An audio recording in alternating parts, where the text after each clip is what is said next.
In last video, we talked a lot about IIR, differences between IIR, FIR, analog passive and analog active, and what the differences are. And I got some really good feedback from people, and what I thought would be great to do some measurements, to actually get some empirical data. There's a good debate going on whether or not phase accuracy, linear phase even matters. Can people hear it or not, and this and that. But I think we're going to take a look at it from a different perspective. We're going to actually do the measurements and see what comes out. What I have here, the way that I have it set up is in a way where you can reproduce this yourself at home. The way to really do it is to do an ABX test and to have equipment much more expensive than what I have in front of me, something like Audio Precision, or perhaps you have, old school Rode and Schwartz, I believe is the one. But you don't need that. Just to get a good idea, what we're going to do is we're going to use the AC650. This is the DSP amplifier connected to these speakers, but also we're actually going to mute the speakers. We're going to go directly from the AC650. We're going to go to this EVO 16, which is an audio interface, directly there, okay? Now, first of all, let me just say AC650 is an amplifier, DSP amplifier that we make here in Richmond, Virginia. Everything from software to PCB design to firmware, everything, assembly, everything is done right here in Richmond, Virginia. We also have really good people in Michigan. So, but it's built in US. We design everything. So that's this AC650. However, you'll be able to do this with whatever DSP you have if you want to repeat this test. So here's what we're going to do. First, we're going to understand what the electrical properties are. Is there a difference? Is there a difference between IIR and FIR? Let's find out together. Okay, so here's what I have. I have this connected.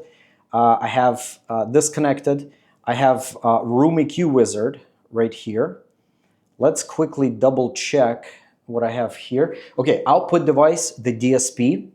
I have it sample rate 192 kilohertz going to the DSP, and I have channel 8 on here. That's right. Let's do quick level check. Okay, we're at least on the right channel. Yeah, sounds good. All right, so everything is flat right now. Let's go ahead and do Linkwitz-Riley, okay? 2000, make sure it's 2000, not 20,000. Okay, 48 dB, okay, pretty steep slope.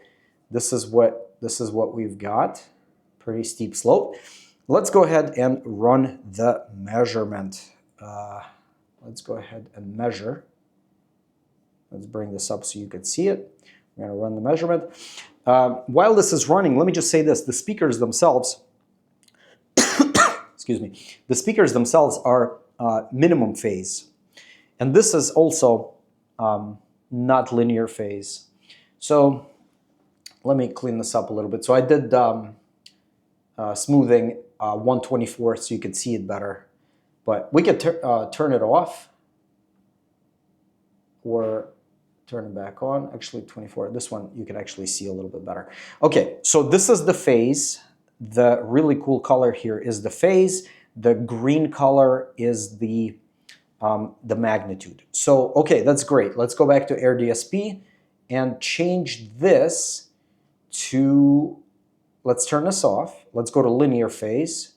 Let's go to Linkwitz-Riley. Let's put in 2000. Let's do that. 24, let's go to 48.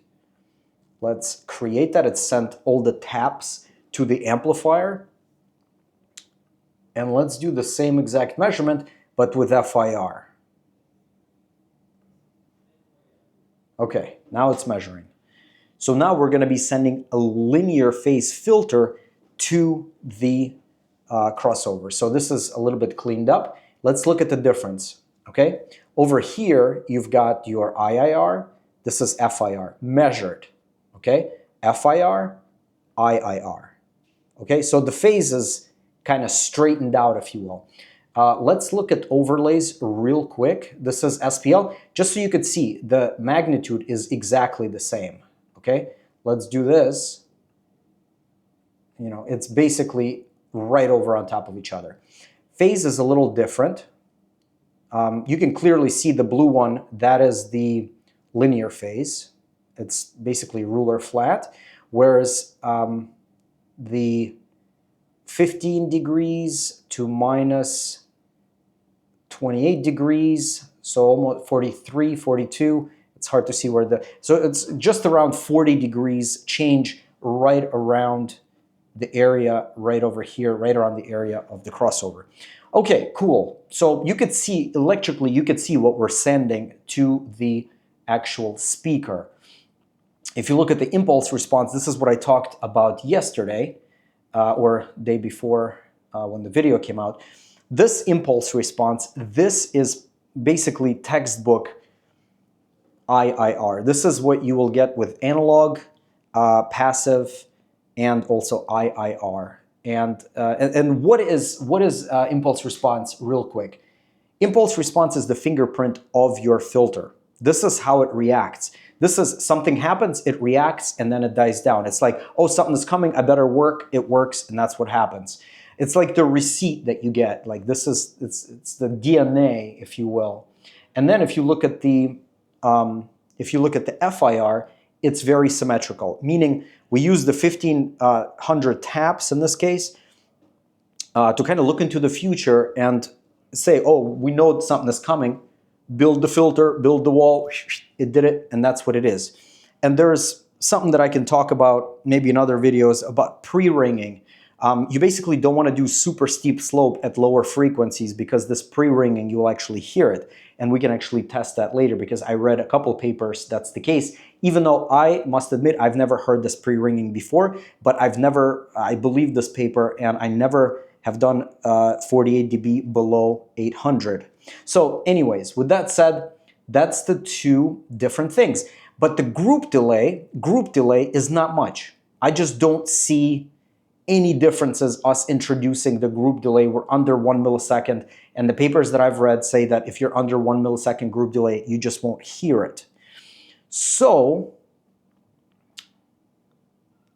that's electrical. That's electrical. Let me show you one more thing, something that we're going to use very soon here when we do some acoustic measurements. First of all, what I'd like to do, I want to get exactly, so I have this right here. This is the first of all, let's clear the FIR. We're going to clear the FIR. We're going to put back there it is, Linkwitz-Riley. Exactly, we put that back. But now what we're going to do is we're going to engage the linearizer. Okay, we're going to linearize the IIR Linkwitz-Riley. So it's basically Linkwitz-Riley linearized, which is exactly the same as which is FIR Linkwitz-Riley. Does that make sense? So we took Linkwitz-Riley, that is IIR, minimum phase, and then we linearized it using FIR, just the phase, to make exactly the same magnitude, but linear phase. Let's measure it. Let me show you what that looks like. It should look exactly like our FIR filter. And I'll tell you in a sec why we're doing this. As it's measuring it, if it does come out to be exactly like the FIR filter, what I'm able to do in the FIR Volt is instantaneously turn it on and off. Instantaneously, I should be able to turn it on and off. Now let's look. Basically identical, basically, okay? There is a little bit of a difference, but this before in the actual FIR, this is happening, we're at minus, you know, whatever, 85 minus, we're at like minus 50 dB. So this is inaudible, for sure, for sure. Like our AC in here is louder than that. So for most intents and purposes, through the actual crossover, we keep it linear compared to this. So what I'll be able to do in just a sec here, what we'll be able to do is toggle this bypass off and on, off and on. My guess is we won't hear it in a vacuum, but we're going to do some other tests to see if linear phase actually does anything at all, specifically to these speakers. These are open baffle. These are more like mids. There's not much going on above 10K, but we don't care. We're just going to cross these over at 1K and see if there's any weirdness going on axis or off axis. We're going to measure and we're going to listen. and we're going to share that. Okay, let's go. So we set up the system outside here, and let me walk you through exactly what we did. The very first test that we did was setting up Linkwitz-Riley that was IIR and Linkwitz-Riley that was FIR crossed over at 1 kilohertz. And we basically A-B'd those. I measured on axis about 1 meter away, and we measured on axis and off axis. The on axis, the magnitudes look identical. The phase, there was a little bit of, you could see where the phase kind of changes. And then off axis, I did see a bit of a hump in the IIR. You guys see this dip, right? Am I the only one? At first, I was super excited. I was like, oh my gosh, that's like clear evidence that off axis FIR is better. However, I don't want to make that conclusion just yet. And I do want to do quite a bit more measurements because it could be just my setup. And I'm not ready to say that FIR is superior off axis. I'm just not ready for that. Then we did some actual listening. Okay, we did listening for the FIR, same exact Linkwitz-Riley, 48 dB on axis and off axis. We did FIR, IIR, the differences, and I would flip between the both. And we listened to them and kind of see if there's any difference. And we listened to a couple different songs, but one specific song. Okay, first impressions, because you don't know which one was A, which one was B. Which one was more pleasant? Which one was different? Like any observational? They're definitely different. Okay. Different. Like you could tell the difference. There's a presence difference in the tonality of it, if that makes sense.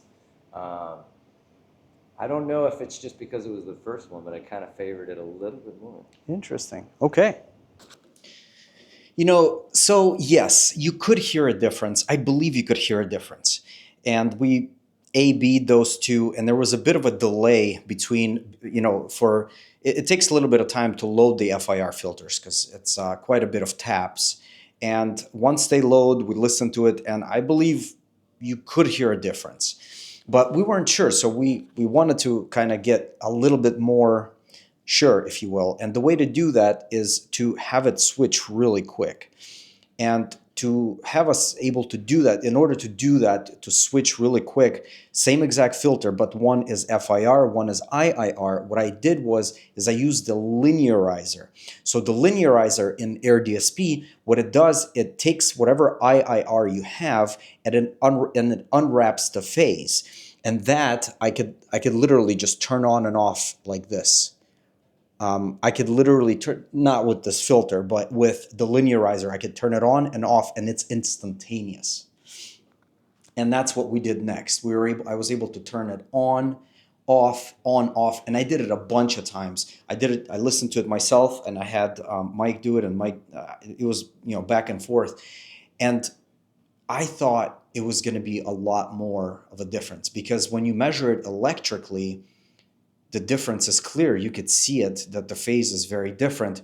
And to my surprise, it wasn't that big a difference. I did not hear like a life-changing difference. If you're doing anything else, if you're not critically listening, you won't even hear the difference. It'll be basically the same.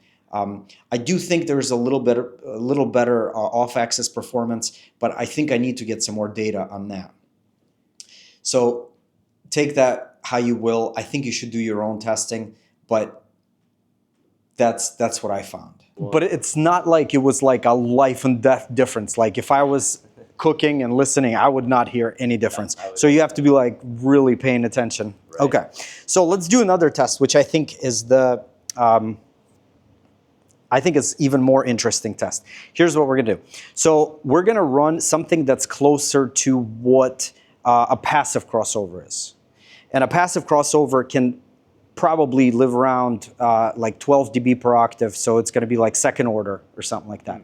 Then we're going to go, we just listened to a bunch of higher order, and we're going to compare the second order IIR to higher order NTX Pro FIR. So these are very different slopes, okay, completely different slopes. One is 48 dB per octave, that's like a custom slope, and the other one is a very generic basic.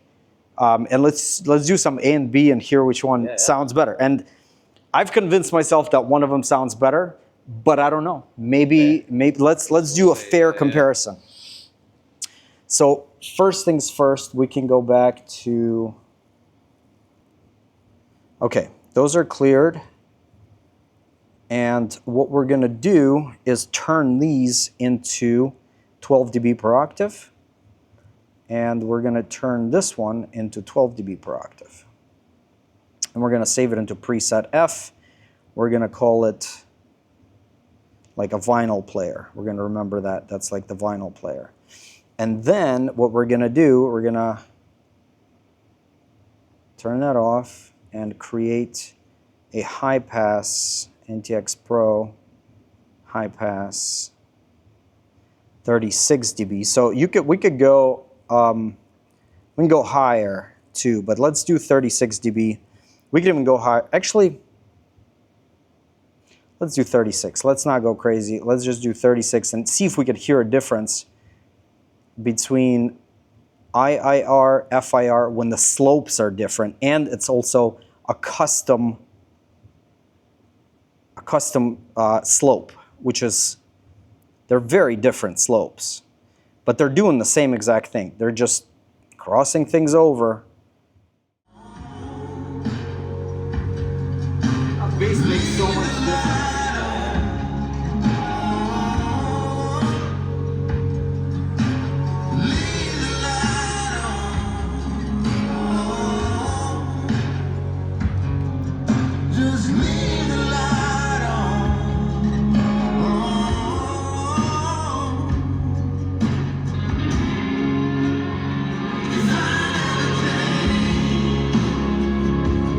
All right, let's change, because he said if I ever change, it's a good time to change. Let's load up this bad boy. And I'm going to go ahead and... You said I never could change. I thought I never could change. They said I never could change. Damn right I never would. Leave the light on.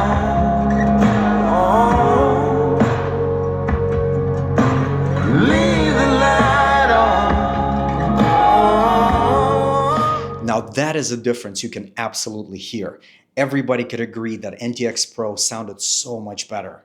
It's like night and day. Comparing that to the second order Linkwitz-Riley, like night and day. One was a little muddy and kind of just blah compared to crisp, clear, the texture of the voice, just the sound stage, the spread was so much better in real life. I don't know if it translated on the microphone because we're just using the iPhone. In the future, I should probably get a much better microphone so you could hear what it actually is. But people here, everybody agreed, but that for sure, the NTX Pro for these speakers did a huge service for them. It's like a night and day difference. And that's what happens. Like when you're a speaker builder, you have all these assumptions and you think, okay, electrically this makes sense. You simulate it, you tried, and then you measure it, you listen, you're like, wait a minute. Like in my case, I thought IIR is inferior to FIR, but that's not the case. Even though electrically, you could see that electrically that FIR is better than off-axis. It's a little better. I measured off-axis. It's a little better, but it wasn't the difference that I was looking for. And I'm a little bit stunned that that was the case. However, what I did find is that it's not about whether FIR or IIR is better. That's not the right conversation. The right conversation is which tool is best for the job.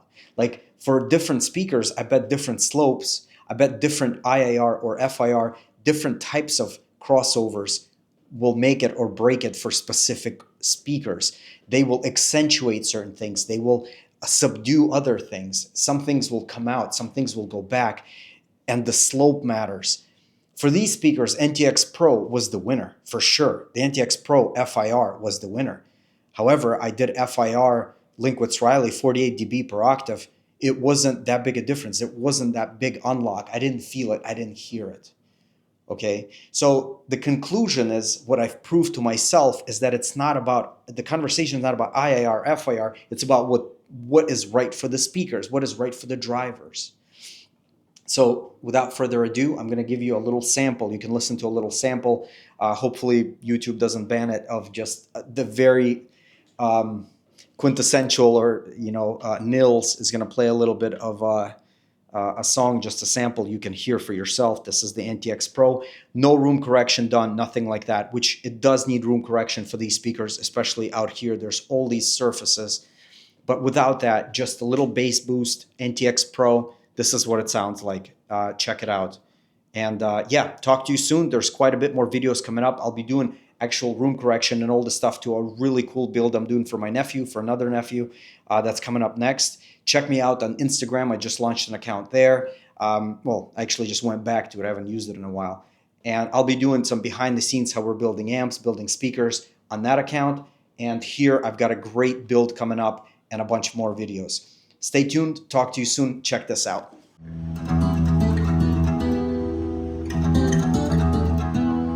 This is that FIR